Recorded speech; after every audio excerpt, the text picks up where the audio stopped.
Hey friends, welcome back to my channel. I hope you've all been well. Today I'm going to be doing the mid-year book freakout tag. I am a little bit late to doing this because it is almost like the end of July, but I thought I'd do it because I feel like I've done them like consecutively the past couple years, so just to carry on the tradition, and also because I'll be able to look back on it later and see what I had been reading during this time. So far this year, I have read 32 books, which I'm super happy about because I think last year when I did the mid-year book freakout tag, I'd only read about 20 something. So I think this year I'm doing really well on my reading goal. Anyway, getting right into it, what is the best book I have read so far this year? I can easily say Jade City. I love this book so much. I gave it 5 stars. I don't remember if it was last year or the year before that I started reading this book and then I DNF'd it because it was just too much for me at the moment, and I had been going through a bit of a reading slump and I didn't really feel like getting into it. But when I started reading it this year, I just could not put it down, and I am so happy that I read it and I read the series. This book was not what I was expecting it to be at all. I was expecting like a traditional fantasy storyline, but this was more urban fantasy and took place in like the modern real world, but there were obviously like fantasy elements, and I love the way this was done. I am very hesitant to get into urban fantasy because I feel like I'm very picky when it comes to urban fantasy, and I don't like a lot of urban fantasy books. So I'm glad I didn't know that this was urban fantasy before I went into it, because then I feel like I would have been biased. I was pleasantly surprised. The world building and the characters were so amazingly written. I cannot believe how much Fonda Lee managed to kind of smush in here without making it seem like she was info dumping,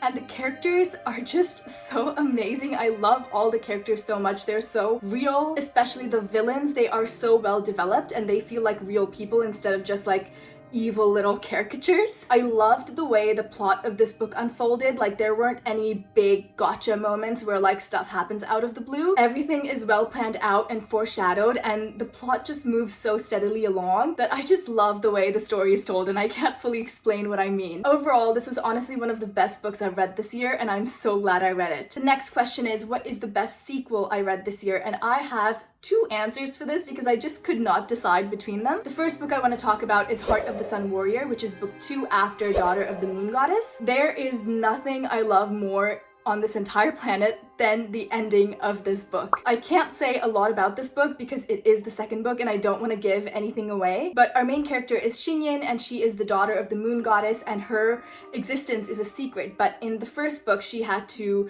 kind of run away from the moon and stay in hiding for a while, and in this book, her existence is no longer a secret and she's not in hiding, and she's back home on the moon, but then she has to flee again for whatever reasons. There was a plot which I do not have a single care for, because the only thing that I was kind of really paying attention in this book was Xingyin and her relationship with Wenjie and her relationship with Li Wei. Wenjie and Li Wei are these 2 guys, and there's this love triangle situation going on, and I normally hate love triangles, but the way that this book was written and the way these characters interacted with one another, I just love them so much, and I just love the whole resolution, and this book really had me like giggling and kicking my feet. I could not handle it. The other book that I really liked that I also think is one of the best sequels I've read is The Dark Forest. This is the second book after The Three-Body Problem. I did not know that this book was part of a series, so I just kind of read The Dark Forest first, and then I liked it, so then I went back and read the first book. This entire series is basically about an alien invasion. In the first book, humanity makes contact with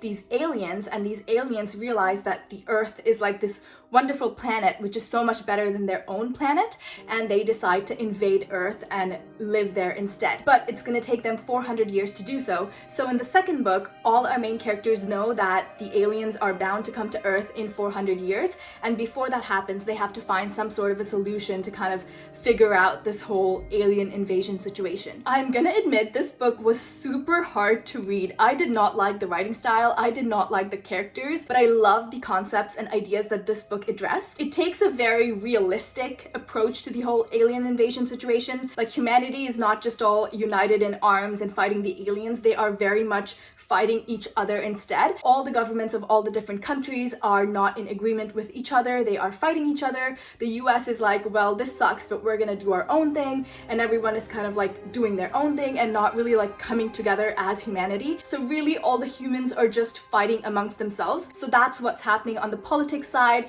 There's also religion, social classes, and all these different things that play into the reasons why people have different opinions about what to do about this alien situation. And because of all these different things that the book addressed, I really enjoyed reading this book, even though I had a really hard time reading it. Like I said before, I didn't like the way the characters were written at all. They felt very wooden and they didn't feel like real people. They just felt like puppets that the author was manipulating just to bring the plot forward. And as a character-driven reader, I really didn't enjoy that at all. It felt like if you were to switch any of the characters around with each other, the plot will really remain the same because the characters didn't seem like real people with their own personalities and dreams and things like that. I still gave this book a high rating though. I gave it 4 stars, not because of the writing style, obviously, and definitely not because of the characters, but because I thought about this book weeks after I finished reading it. I looked up videos about it, I looked up articles about it, I looked up articles about the topics addressed in it, and I have never been so invested in a book. Like, I still cannot stop thinking about this book. It made me think of life outside Earth in ways I've never really considered before. I don't think I will ever be able to forget this book. What is a new release you haven't read yet but want to? Yellowface by R.F. Kuang. So a while back I was watching one of Leora's videos. I don't remember what her channel name is, but I'll link it somewhere.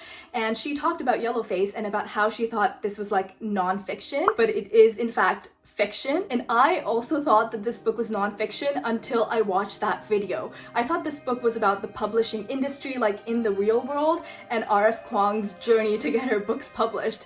And that is not it. This book is apparently about this author who finds this manuscript of another author who had passed away, I think, and she publishes this manuscript in her own name, which sounds so interesting. I can't believe I never knew what this book was really about, especially considering how widely this book was talked about, like on the internet. Anyway, I'm really hoping to get to this book sometime this year. An anticipated release for the second half of the year, The Chalice of the Gods. I am so excited about this book. This is book 6 in the original Percy Jackson and the Olympian series. I cannot express how excited I am to revisit the series and get like new content with older Percy. It's about Percy's biggest challenge yet, just trying to go to college and be a normal college student, but the gods are standing in his way. After saving the world multiple times, what else could Percy Jackson possibly ask for other than a normal year for once in his life? Does he get that? No. Percy will have to complete 3 quests to get the necessary letters of recommendation to get into college. I love Percy Jackson so much.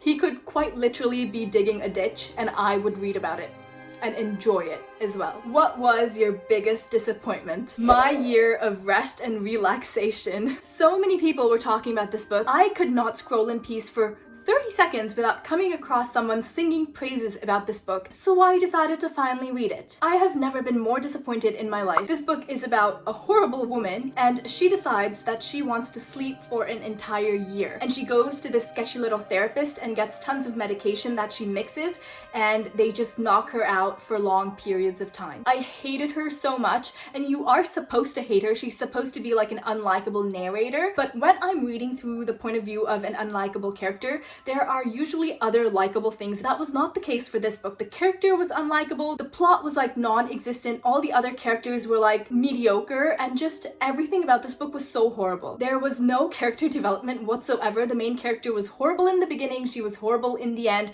and she was horrible throughout. And everything was just not great. I did not like this book at all. What was your biggest surprise of the year? Vera Wong's Unsolicited Advice for Murderers. So you know on the Libby app you can do skip the line loans where you don't have to put a book on hold and wait until it becomes available. You can just like loan it out for 7 days. I saw this book on that skip the line loans list and I decided to just give it a go. I was expecting it to be like okay, I wasn't really expecting much, but I was so shocked. I could honestly say this is one of the best books I've read this year as well. It's about this old lady named Vera Wong and she owns this little tea house, and one day she is going to her tea house in the morning to like I don't know, set up for the day, and she finds a dead body in there. She decides that the police have been very unhelpful throughout this entire investigation, and she's gonna investigate the murder herself. She gets in touch with all the people she thinks might have been responsible for the murder, and she basically just keeps hanging out with them to try and solve the mystery. I had such a fun time reading this book, and it made me so happy. Usually when I am reading contemporary, I get bored really easily, and the plot really I don't know, it doesn't really appeal to me all that much, but this book was not like that at all. I was interested throughout, and I loved reading every single word in this book, or listening to every single word in the audiobook. All the characters were so wonderful, and they have this little found family thing going on, and I loved it so much. I loved Vera Wong, and I loved all the characters that she interacted with and how she interacted with them, and it was just so amazing and refreshing to read. I've never read anything like this before. At the beginning, all of them were strangers to each other, and by the end they have this found family situation going on. It's just so heartwarming. I absolutely love this book. 5 out of 5 stars. Your new favorite author, Fonda Lee. I think that's pretty self-explanatory. Whatever she writes next, I will read. New fictional crush, Call Hilo, from the Greenbone Saga. Book that made you cry, Jade Legacy. If you've read it, I'm sure you know what I'm talking about. I literally sobbed. Tears were running down my face, actual real tears. Book that made you happy. Sorry to be repetitive over here, but Vera Wong's. I highly recommend this book to everyone. Please read it. Best book to film adaptation. Being completely honest, I have not watched a single TV show this year, and I have literally only watched 3 movies this year, literally in all of 2023. Fast X, Oppenheimer, and Barbie. What am I doing? Why am I not watching things? I don't know. But since we're talking about watching things, I can update you on what I have been watching. So I started rewatching Bleach a while back because the new season came out last year, I think. I want to rewatch the entire thing before watching the new season. I'm only on episode 12, and the process is going to be slow, but I'll get there eventually. I am also rewatching Haikyuu. For fun, I am on season 2 right now, and I also started watching Bungo Stray Dogs, which I am loving. I am on season 3 now. After that, I'm gonna start watching Jujutsu Kaisen, which I know I have been saying that I'll watch for a while now. I just haven't gotten around to it. And then I'm gonna rewatch Hikaru no Go, which is one of my favorite anime ever. I watch it every year, except I didn't watch it last year, which is a bit of a bummer. I'm super excited to rewatch it. What are some books you want to read before the end of the year? So I have recently made several TBR videos, so I'm not gonna mention any of those. I am gonna mention one book, just one, because we're not gonna aim too high here. Death's End. This is the last book in the 3-Body Problem series, and I really want to finish reading it this year. This entire series has been so technical and somewhat complicated to understand, especially for me because I don't read a lot of sci-fi, that I don't want to leave the last book unread for too long. I don't want to forget all this information from the first 2 books that's still fresh in my mind before reading the last book, and I don't want to have to reread the first 2 books either, which is why this is one book I really want to finish and need to finish before this year ends, and as soon as possible in general. Those are all the questions in the mid-year book freakout tag. Please let me know what your favorite read of this year was, and I would also love to hear your opinions on some of the books I talked about today. Anyway, my name's Ishi. Thank you so much for spending time with me, and I hope your day is as wonderful as you are.